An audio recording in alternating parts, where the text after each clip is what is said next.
Lesson 5, Unit 3, Change Control. The change control process ensures that each change proposed is properly defined, analyzed, and approved before implementation. This is an important process because it helps ensure that all requests for changes are given enough thought and they are approved before they are implemented. But most important, that the changes will be beneficial for the project. Here's a chart that shows an important relationship between time and changes in the project. The cost and effort to make changes increases as the project makes progress, but the impact of those changes lessens. This means that you should aim to make most of the changes in the first half of the project. Not only the changes are less expensive, but have more impact. When you make changes in the second half, the cost is higher, and the impact is not that significant. This is because there are already been a lot of work done, and making any changes might require undoing previous work. Any benefits of the changes can only affect what is left to complete the project, which is not much. This is an important relationship to understand. Ideally, most of the changes will happen in the first half of the project when the costs are not that significant and you have more opportunities that the changes can make a good impact on the rest of the project. For example, a project component includes 10 training sessions spread over 10 months, one session per month. It will be more effective to monitor the first sessions and make changes to improve the remaining sessions. If you wait until 7 sessions have been completed, the changes will only benefit the remaining 3 sessions, and you will need to provide a remedy session to the past 7 sessions that the project completed, a cost that probably you did not include in the budget.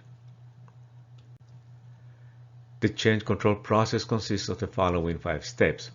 It starts with a formal request for change, which can be a form. Then there is the analysis of the request to see if there is enough justification. Then, approval of the request, the changes in the plans affected by the change, and the communication of the changes to all parties involved.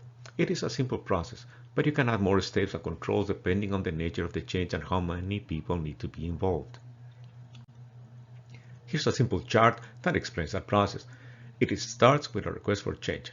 It is better if it's a formal request, something that comes in writing, rather than something that is done over the phone or in person. The idea is to have some documentation that formalizes the request and can be audited in the future.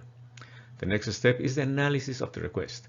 This analysis is to see the benefits and the impact of the change, including the cost and time to implement it. The approval of the change can come from different levels of authority that are in the project or organization. Different people might need to take roles in approving the request. If the approval is negative, then you need to inform the person that requested the change and explain the reasons why it was denied. If it's approved, then you need to incorporate those changes in the plans and communicate the changes to the people that need to know. Who can request changes? There are 2 groups to consider. External stakeholders. These are people external to the organization, which include the donor, beneficiaries, government officer, partners, and even consultants. They can contribute with ideas, experience, and suggestions on changes that can improve the project. Internal stakeholders are people internal to the organization. They include the finance unit, general management, steering committee, other project managers, and even the project team. They all can contribute with ideas based on the information they have and the analysis they do on the progress of the project and the changes they see in the context. They will find opportunities for improving the project and will recommend changes. Anybody who has an interest in the project should be able to recommend changes. An important tool used in this process is the Request for Changes, or RFC. It is a simple form to capture all the important information needed to request, analyze, and approve a change. Here's a basic example. It contains a space for entering the project name, the name of the person requesting the change, the date of the request, and the date the change is expected. The next space is for describing the change and a justification for the change. This is important information because the justification describes why the change is needed, and this information is used in the analysis of the request.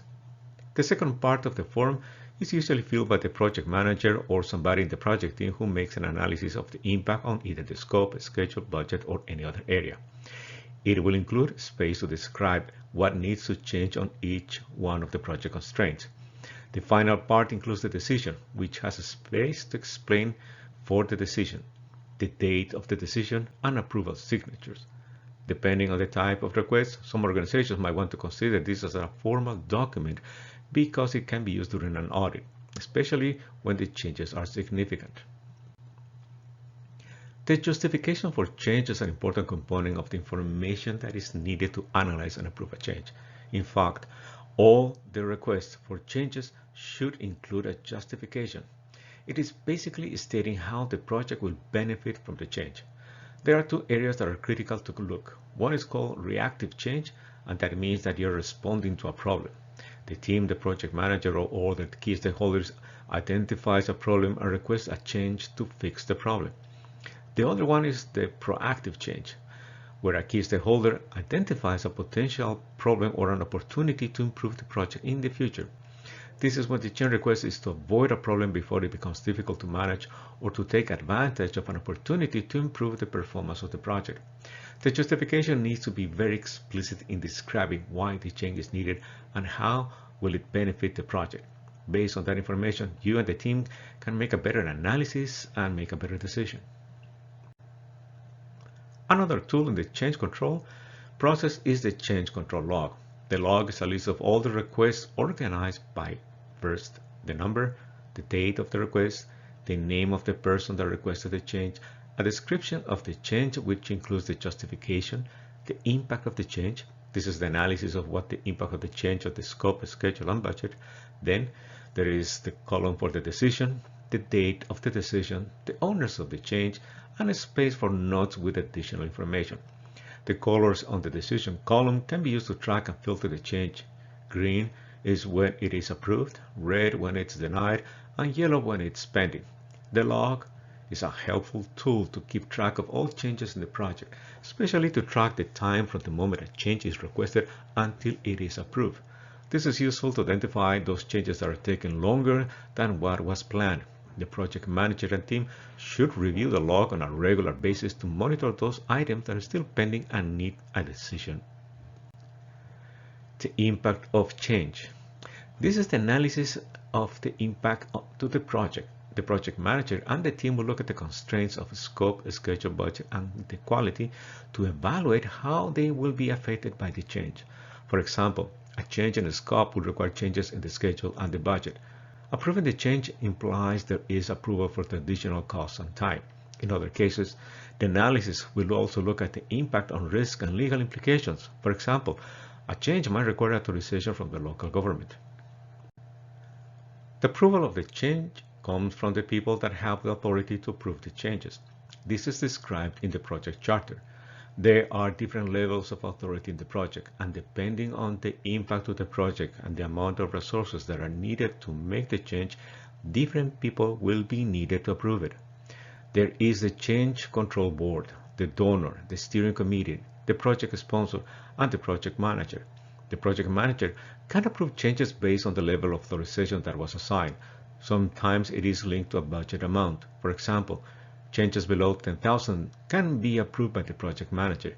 If the change requires additional costs, then the change approval is escalated to a higher level to get the approval for the additional resources that are needed to make the change. Once a decision is made, you need to communicate with the persons that originated the request and inform them on the results of the decision. Once a change is approved, the next step is to incorporate the change into project plans. You need to make sure that all the core plans reflect the changes and see if there is a need to make changes to the support plans. Once you get all the changes in the corresponding plans, you will need to communicate to all the people who are affected by those changes, especially the team, partners, and other key stakeholders that need to work on the new plans. Finally, your responsibility is to ensure the change is implemented and monitor to see if the change was able to fix the problem or create improvements on the project performance, and include this information in your regular project status report.